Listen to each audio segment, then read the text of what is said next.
আপনি কি জানেন বয়স বাড়ার সাথে সাথে আমাদের হাড় ধীরে ধীরে দুর্বল হয়ে যায়। বিশেষ করে বাংলাদেশের অনেকেই ক্যালসিয়াম ও ভিটামিন ডি এর অভাবে অল্প বয়সেই জয়েন্টে পেইন, কোমর ব্যথা বা হাড় ভাঙার ঝুঁকিতে পড়েন। কিন্তু সুখবর হলো, আমরা যদি দৈনন্দিন খাবারে কিছু পুষ্টিকর খাবার যোগ করি তবে হাড়কে অনেক বেশি শক্ত ও সুস্থ রাখা সম্ভব। আজকের ভিডিওতে আমরা জানব হাড় শক্ত করার সেরা কিছু খাবার ও স্বাস্থ্যকর লাইফস্টাইল। ১ নাম্বার, দুধ ও দুগ্ধজাত খাবার। দুধ, দই আর চিজ হলো ক্যালসিয়ামের সবচেয়ে ভালো উৎস।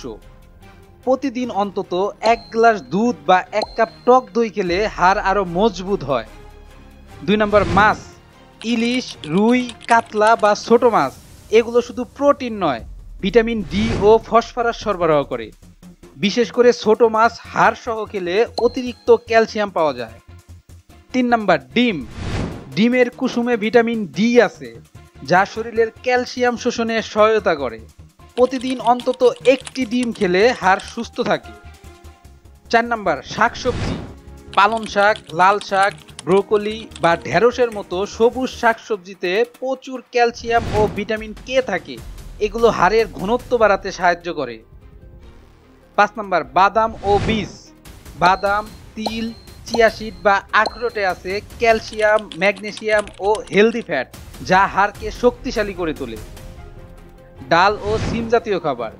মুসুর ডাল, ছোলা, মটরশুঁটি শুধু প্রোটিন নয়, বরং ক্যালসিয়াম ও জিঙ্কেরও ভালো উৎস।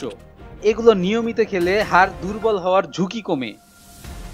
হাড় সুস্থ রাখার অতিরিক্ত টিপস। প্রতিদিন অন্তত ১৫ থেকে ২০ মিনিট রোদে থাকুন ভিটামিন ডি পেতে।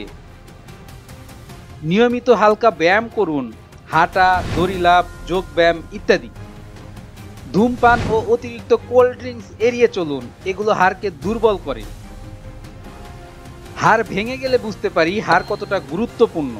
তাই দেরি না করে আজ থেকেই খাবারের তালিকায় রাখুন দুধ, মাছ, ডিম, শাকসবজি, বাদাম আর ডাল।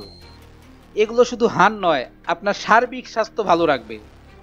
আজকের ভিডিও থেকে আমরা জানলাম হাড় শক্ত করার সেরা ৬টি খাবার আর কিভাবে অভ্যাসে ছোট পরিবর্তন এনে হাড়কে সুস্থ রাখা যায়।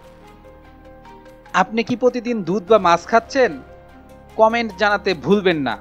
ভিডিওটি ভালো লেগে থাকলে লাইক দিন, বন্ধুদের সাথে শেয়ার করুন আর নতুন স্বাস্থ্য সচেতনমূলক ভিডিও পেতে কিরণ জায়েদ হেলথ কর্নার চ্যানেলটি সাবস্ক্রাইব করে পাশে থাকুন। আবার দেখা হবে পরের ভিডিওতে। ততক্ষণ পর্যন্ত সুস্থ থাকুন, শক্ত থাকুন।